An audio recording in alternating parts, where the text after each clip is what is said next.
Hey everybody, we're going to do a quick recap of that second Republican presidential debate. I was able to watch about 95% of it. Didn't have time to see the Trump speech. I had very little time to make this video, but I wanted to squeeze something in. Maybe a few of you care what I thought, so I'll scroll through this article from Politico, and most of them seem to think Tim Scott did well. We'll get to him, but first of all, this debate only had 7 candidates. Asa Hutchinson, he didn't make the cut this time, so that should have given them a little bit more speaking time. It's probably still a little bit too cluttered by 1 or 2 candidates. I'm sure for the next debate, there will be less. So let's go through some of these candidates. Without Trump there, DeSantis is the polling leader, and it seemed like he did all right again. Last time he didn't really get beat up. This time there was a little bit of a back and forth between him and Nikki Haley, but for the most part, DeSantis, I don't think he stood out. I don't think he flopped. But on the charisma side, I don't think there's a lot of excitement there. Whenever the camera cuts to him before he's about to answer a question, I don't really think he exactly has an inviting disposition. Kind of seems like he's a little bit frustrated, but he does have a lot of executive experience from a major state. He's got a landslide re-election behind him. There's certainly positive things he can point to that the others can't. Now, second place, Vivek Ramaswamy. Last time he seemed to be the potential breakout candidate. It didn't really manifest in the polls. This time he did make waves, probably a little bit less than last time, but he also did get a lot of pile-on from the other candidates. There was a notable exchange he had with Tim Scott. He might have made a splash by calling for the end to birthright citizenship for illegal immigrants. He also had a moment later on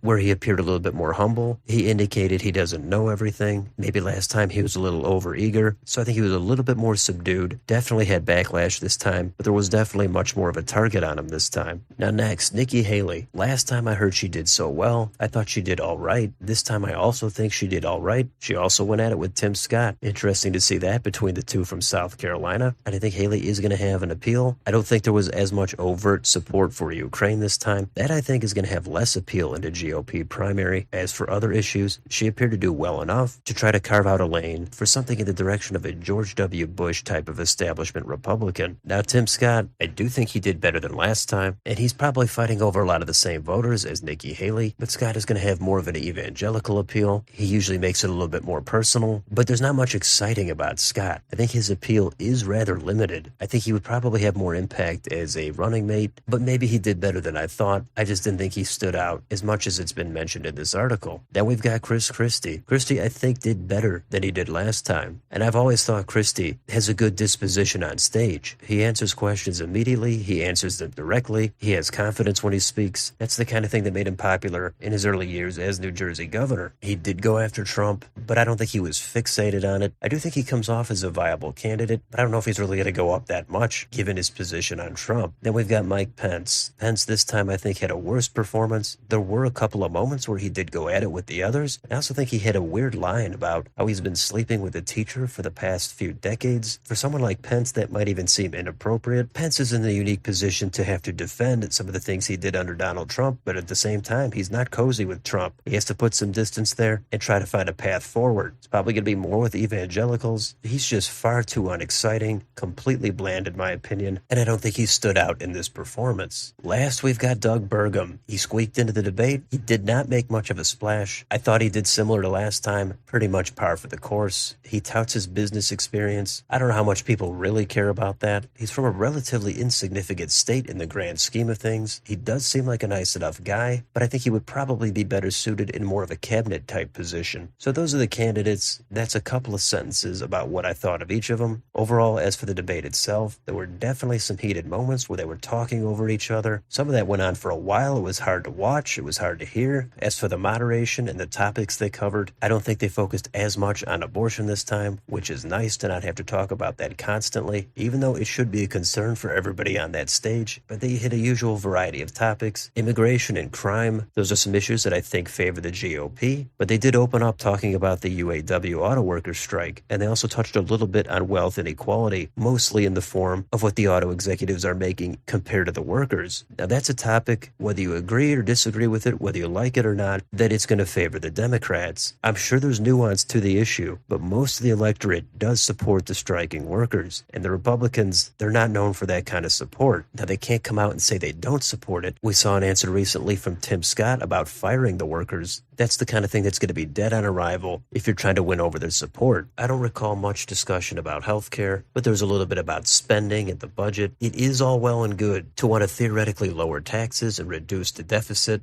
But what I think would be popular is if one of these candidates was willing to go after the ultra-rich. I think that would only increase their popularity, not necessarily with the donors, but with the voters, the people that are out there struggling every day. Nobody wants to hear we got to reduce the budget deficit by making cuts to services that they rely on. I think it's low-hanging fruit to go after a percentage of the people on the top end of the income spectrum. Democrats would have no problem doing it. Maybe you think they go too far in the other direction. But the economic stuff, most of it, not all of it, I think is going to be beneficial for the Democrats. I usually think the flip side about cultural issues, most of them, not all of them, I think are going to be favorable for the Republicans. They touched on a few of them in the debate. They didn't go way into it. There was a lot of infighting, everybody trying to make a name for themselves. But is this debate really going to change anything? I would say not really. I did not get to watch the Trump speech yet, but apparently he gave it at a non-union factory. I'm not sure what people are going to think of that. Trump is trying to curry a little bit of favor from the labor movement. He doesn't have to do a whole lot, but if he does a little bit more, that's probably going to go a long way. He's at least doing the virtue signaling. Is there anything behind it? We'll have to wait and see. But Trump is the front runner. I can't imagine that changing. Second place is going to come down to DeSantis, Ramaswamy, and Haley. The next debate is on November 8th in Miami. It's a long way off. Things can change. Probably not at the top, but more so at the bottom. Might lose a few more candidates. We'll see what happens. This is just a few of the thoughts I had watching the debate. I didn't have a lot of time to go back through it and rewatch things, but let me know in the comments, what did you think about this debate? Who stood out for you? Who flopped?